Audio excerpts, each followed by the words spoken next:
If you create a folder and then name the file, or you create a file and then name the file, and let's say, okay, first draft, and then you work on it and then give it to one of your colleagues, RAs, to also work and say, okay, revise first draft, and then you come back to you to also try to title it, okay, second draft, revise. Like, it makes your work more complicated, and then it doesn't your work is not precise and clean in a way. It's not well structured. You need to follow the conventional process of naming files. There are many different ways to manage files. Ideally, you want a file to be, if you see a file, you want it to be clear what's in the file without having to open it. And so typically some of the things that this contains is the date that it was created, the researcher's initials who was last working on it, a brief description of the file, the version number if that's relevant, and other details like that. People can get really tense about naming conventions, and especially when someone gives them a structure for one and says, here's a good naming convention. So generally that looks like a code for the project, title for what the actual thing is in the document, the date that it was done, and then who last modified it. That's the most typical one. One of the things that we also tell people is to start with the year, month, and day, and then the files will sort automatically by date. So that's a nice little tip.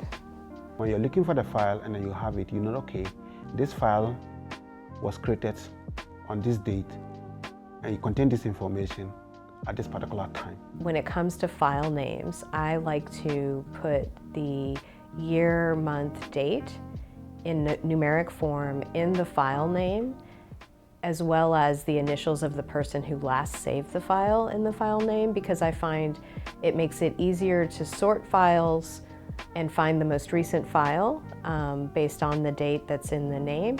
And it's also a more reliable way of keeping track of versioning for multiple drafts of documents than relying on the modified by date in your operating system. I think for this one, I would just go with the easiest.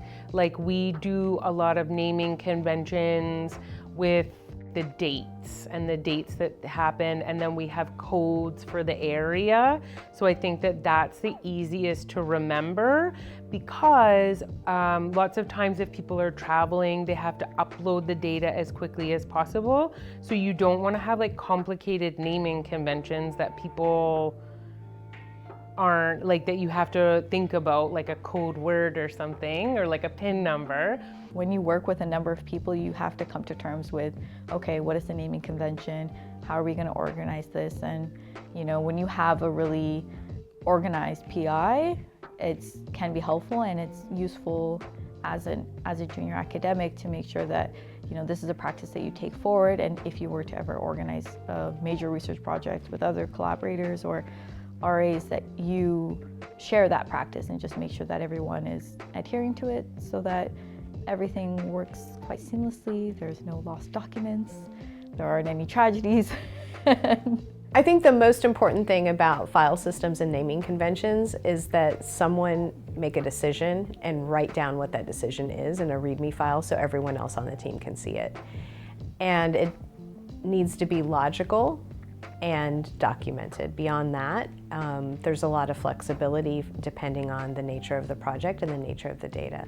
Choose a system that's going to make sense to you and stick with it. You don't want to make a file management or a file naming system that's so complicated that nobody will be able to remember it or use it.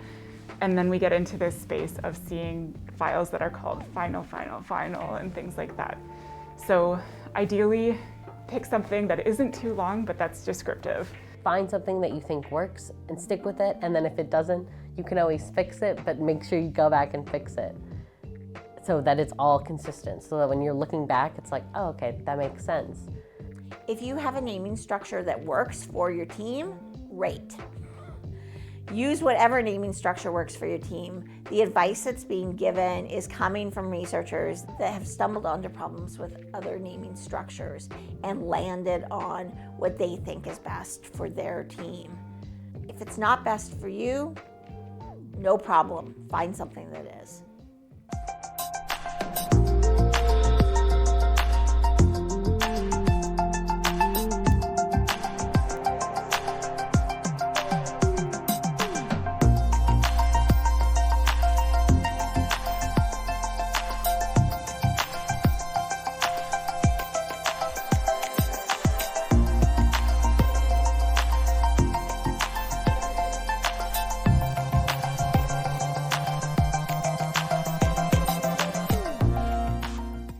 This series is brought to you by Spark, a Center for Social Research Innovation.